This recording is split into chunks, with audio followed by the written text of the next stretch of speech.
নমস্কার বন্ধুরা, আমি মধুমিতা চলে এসেছি আজকে আরও একটি নতুন রেসিপি নিয়ে। আজকে আমি বানিয়ে দেখাবো মালপোয়া রেসিপি। সামনেই জন্মাষ্টমী, তো আপনারা এই জন্মাষ্টমীর দিন মালপোয়া তৈরি করে ভগবানকে নিবেদন করতে পারেন। এটা বানানোও খুব সোজা। হাতে যদি মাত্র 10 মিনিট সময় থাকে তাহলে আপনি এই মালপোয়াটা বাড়িতে তৈরি করে সবাইকে খাওয়াতে পারেন। আমি আপনাদের একটি কেটে দেখাচ্ছি। দেখুন কত নরম তুলতুলে, একদম খুব ভালোভাবে রস ঢুকে গেছে। ভেতরটাও হবে একদম জালিদার। তো চলুন ভিডিওটি দেখার অনুরোধ রইল। এখানে আমি 1 কাপ ময়দা দিয়ে বানাবো, তার জন্য আমি নিয়ে নিয়েছি 1 কাপের একটু কম ময়দা এবং 2 চামচ পরিমাণ সুজি। আপনারা যদি আরও বেশি পরিমাণে করতে চান তাহলে পরিমাণটা আরও বাড়িয়ে নেবেন। ময়দা সুজিটাকে আমি খুব ভালোভাবে মেখে নেব। এখানে আমি নিয়ে নিয়েছি 1 কাপ দুধ।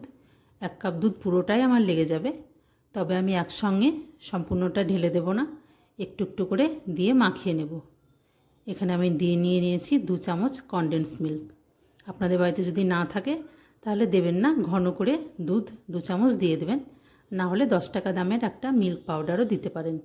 এখানে আমি নিয়ে নিয়েছি 1 চামচ এলাচ গুঁড়ো, সামান্য পরিমাণের লবণ এবং 1 চামচ মৌরি গুঁড়ো। নিয়ে নিয়েছি 2 চামচ মালাই। এই মালাইটা আমার বাড়িতেই তৈরি করা, দুধের ওপরে যে সর পড়ে আমি সেটাই নিয়েছি, না থাকলে নাও দিতে পারেন। এই সবগুলোই হচ্ছে আপনার স্বাদকে বাড়িয়ে দেওয়ার জন্য। এখানে আমি এটা 5 মিনিটের জন্য ঢাকা দিয়ে দেব।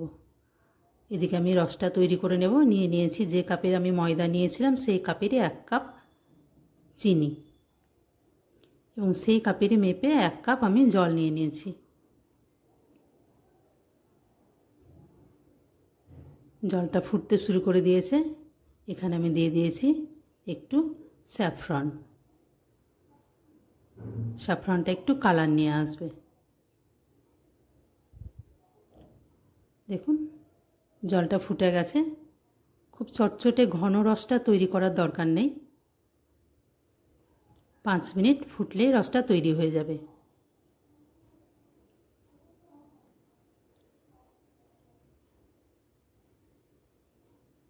এখানে আমি দেখে নিচ্ছি রসটা তৈরি হয়ে গেছে। কোনো তার, 1 তার বা 2 তারের কিন্তু রস এখানে দরকার নেই। এদিকে আমার তেলটা গরম হয়ে গেছে। এর মধ্যে আমি 1 চামচ ঘি দিয়ে দিচ্ছি। আপনারা চাইলে পুরোটাই ঘি দিয়ে তৈরি করে নিতে পারেন।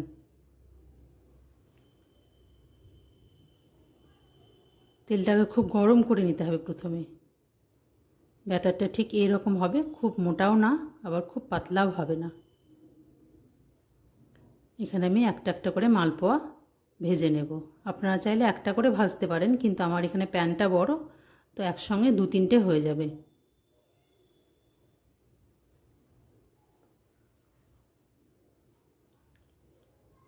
তেলটা কিন্তু অবশ্যই খুব ভালো করে গরম করে নেবেন, নইলে কিন্তু মালপোয়াগুলো একটুও ফুলবে না। এভাবে ওপর থেকে আমি গরম তেল ছেটাতে থাকবো, তাহলে মালপোয়ার ওপরটা খুব ভালোভাবে ফুটে যাবে।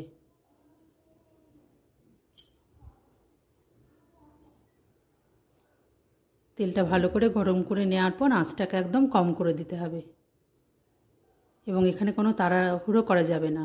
একদম অল্প আছে, যতক্ষণ ওপরটা না ফুলছে এটাকে উল্টানো যাবে না। দেখুন এগুলো সব ফুলে গেছে। আমি এবার একবার করে উল্টে দেব।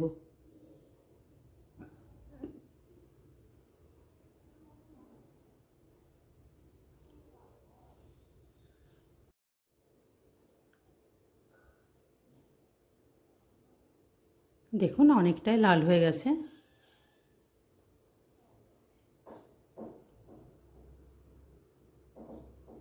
খুব আঁচটা অল্প রেখেই আপনাকে ভেজে নিতে হবে, তাড়াহুড়ো করা যাবে না।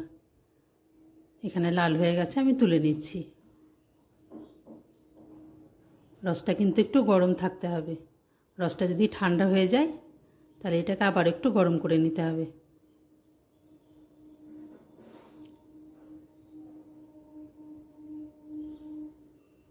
এভাবেই গরম তেল ওপর থেকে ছিটিয়ে দিতে হবে।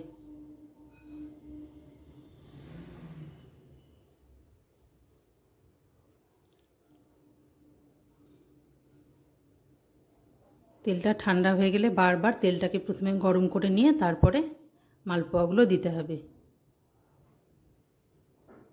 এভাবেই আমি সমস্ত মালপোয়াগুলো ভেজে তুলে নেব।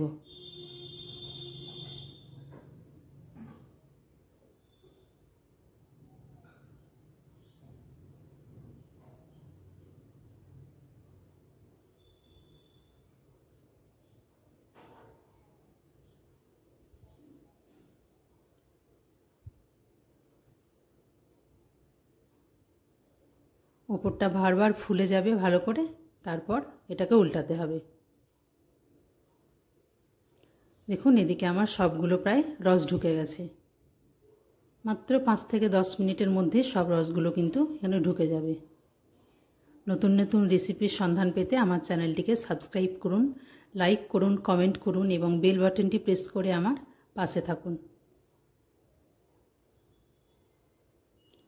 আমি একটা একটা করে তুলে একটা প্লেটের মধ্যে সাজিয়ে নিচ্ছি।